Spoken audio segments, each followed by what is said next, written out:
राधे कृष्ण दोस्तों। इस कथा के अनुसार एक समय ऋषि श्रृंगी भक्तजनों को दर्शन दे रहे थे।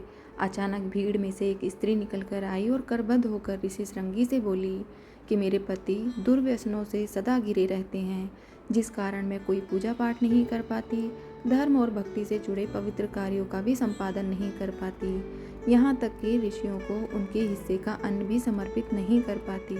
मेरा पति मांसाहारी है, जुआरी है, लेकिन मैं माँ दुर्गा की सेवा करना चाहती हूँ। उनकी भक्ति साधना से अपने और परिवार के जीवन को सफल बनाना चाहती हूँ। ऋषि श्रृंगी महिला के भक्ति भाव से बहुत प्रभावित हुए।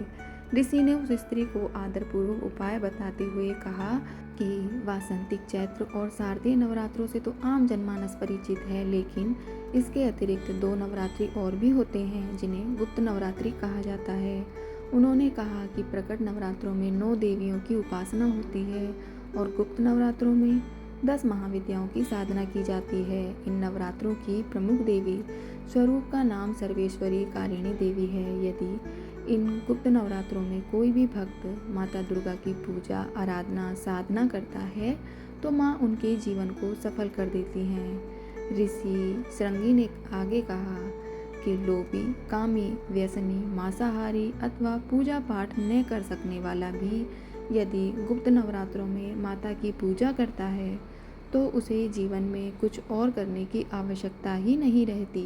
फिर उस स्त्री ने ऋषि श्रृंगी के वचनों पर पूर्ण श्रद्धा करते हुए गुप्त नवरात्रि की पूजा की।